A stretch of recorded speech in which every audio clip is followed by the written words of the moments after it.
we're with Jesse Owensby with City of Cornelia. And Jesse, tell us a little bit about your rural zone and how things are going. Okay. Well, my rural zone is a little section. I have an incredibly big downtown boundary. I have 192 commercial spaces within my downtown.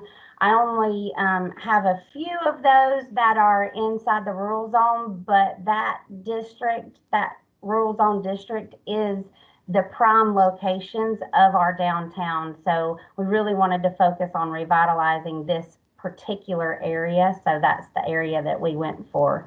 It's going pretty well so far. Okay. So what's your title? Okay, I'm the community development manager, and that is an umbrella for I do everything. So I'm over economic development, tourism, special events, the Main Street program, communications, public relations, all of our marketing products that we put out for the city. I do all of that, and then I also do the DDA and downtown development. Okay. And small business development. Are you considered the Main Street manager, or is there somebody else? No, that's me. Okay. All right. I thought so. All right. So as rural zone team leader, has the bulk of the work fallen to you, or how has it been going with your rural zone team? So, yes, a lot of the work has fallen on me. It's been my responsibility to really get the rural zone program out there and educate everybody. But my DDA has been incredibly good about helping to spread the word. The word of mouth has been great because many of my DDA board members are taking advantage of the rural zone tax credit. And so they're in it already, and they're kind of getting to where they understand how this works.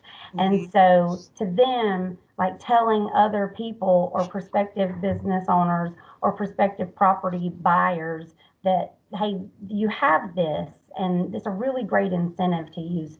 Also, I do have one friend who's also a really good commercial real estate broker up here in my region, and he has been doing a very good job of talking about this incentive when he's talking to a buyer.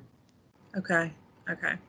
So basically your DDA made up the bulk of your rural zone team.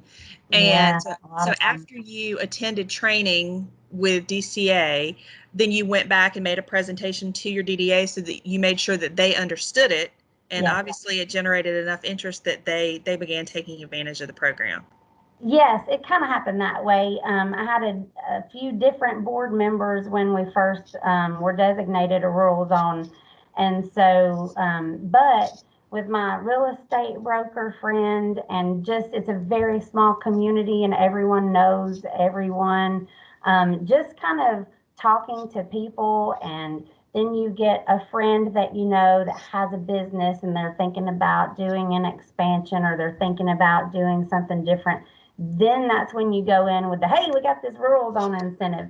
That really prompted those people to buy into it. And then those people ultimately became DDA board members. So it's kind of backwards. But yeah, those are the ones who I want to be my board members too, because you can tell that they have the drive and they really want to do community involvement.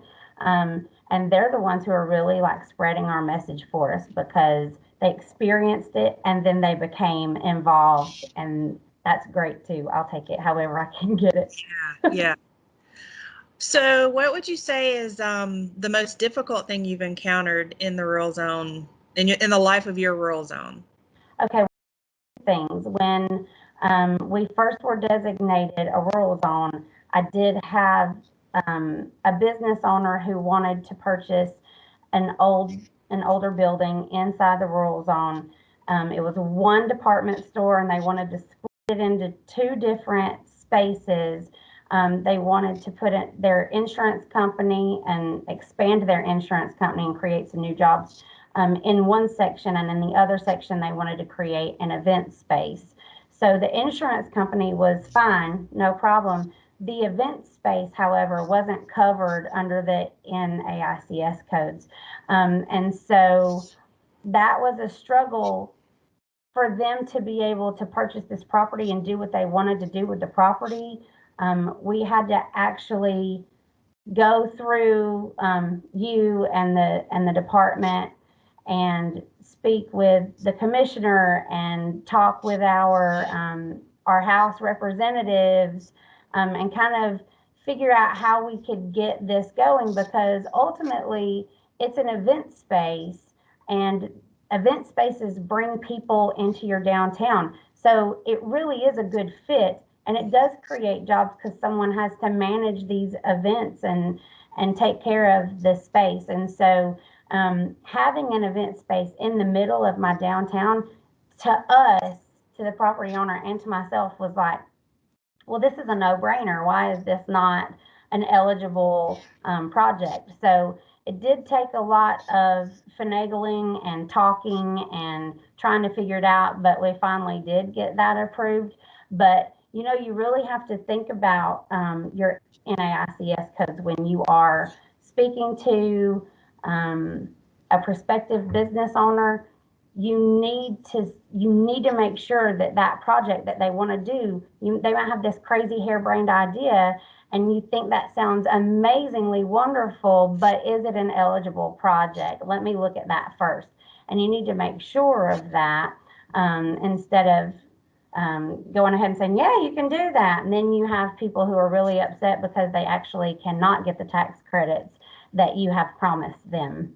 Right. So in this instance, you did, request a letter of determination from DCA, and as you said, spoke on behalf of DCA changing their list of approved NAICS codes. You made the case for adding special events facilities to the list, and Right. consequently, we changed our list of approved codes. So it worked out well. Right. Well, but you have to be able to plead your case. I mean, That's if right. it's not going to bring people into your area, and if it's not going to benefit by job creation, then there's really no reason for it to be a rural zone project, Right. because the goal of the whole program is to create new jobs and bring people into that area. So you have to really look at what the idea is and make sure it's an actual good idea.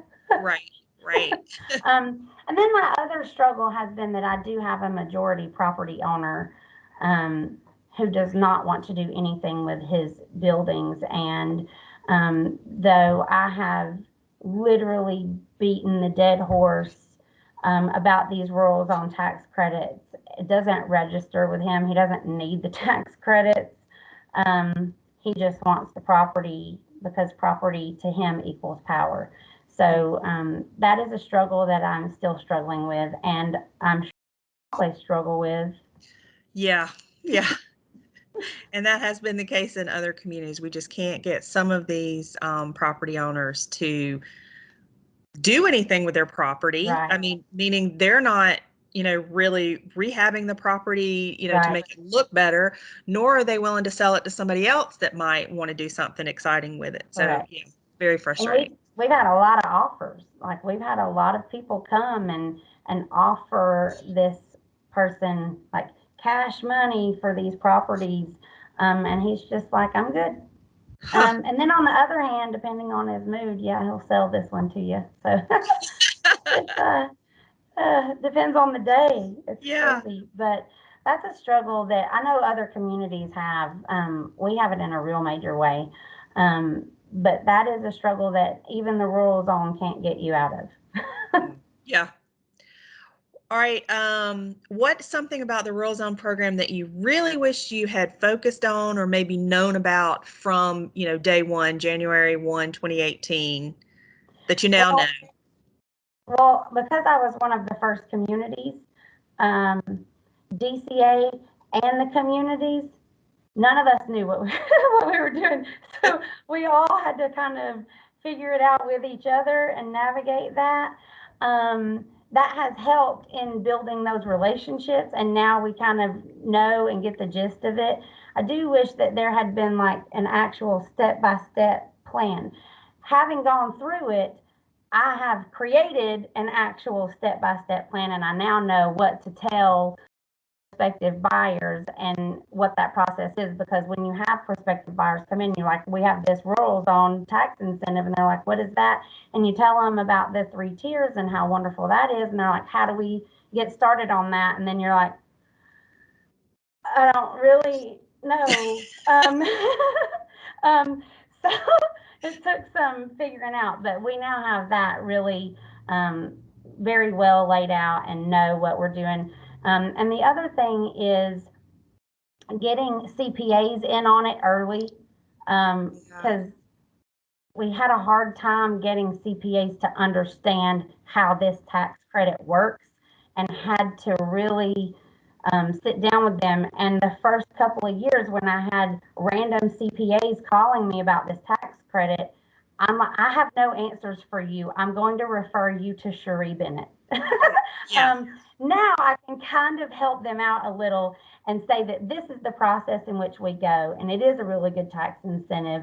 Now, for more details, because I don't do money or count at all, you'll have to talk to Trisha. But other than that, yeah, I can help you with the process. So I wish that I had gotten the CPAs in on it from the get-go. Okay, good point. Would you be willing, if you have something written up, would you be willing to share that with us? Sure. Yeah. Okay, thanks. Yeah. Thanks, because that's a great idea to have Yeah. sort of a little map in order I can do that. how to do things. I do these little recruitment packets, and I just have them all the time ready for anyone who comes in that may be even thinking about opening a business. And it's got everything under the sun in it, including all of the incentives that we offer with the city. So you kind of have told us some of the really successful ways you've promoted your program. You've gotten people that have already done the projects, their word of mouth kind of thing. Anything else that you did? You know, articles in the newspaper, going to speak to the Kiwanis Club or something. Anything like that? Did you do something really good on your webpage, or is it this packet of information that you give people? Well, it's a combination of all of those things. So we do the packet of information that we give to people. I am the president of my Kiwanis Club, so I asked if I could be my own presenter one day, and I did talk about that. I've spoken at Rotary.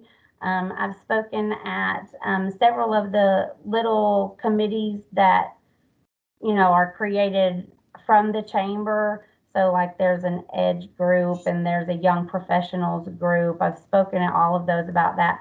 But I think one of the most helpful things that I've done was last year when I hosted the Lunch and Learn. And we invited all of the local CPAs and all of the local realtors. And we had kind of a representative from each agency come, not the whole gamut, but and then we invited you guys, DCA, to come and talk about the rural zone, because you guys know way more about it than I do.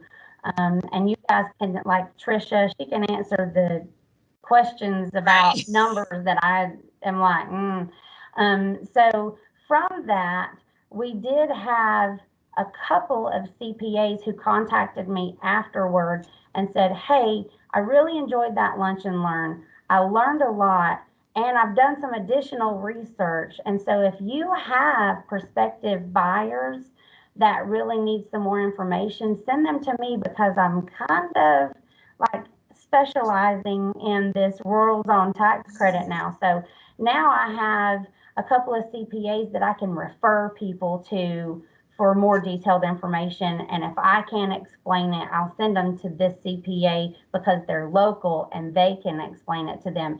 So it helps twofold. It helps the prospective buyer, but it also helps our CPAs, because they gain customers. They get a new customer from that. So it helps us in both ways. That's been the most effective thing, and I'd love to do that again when people start meeting in person.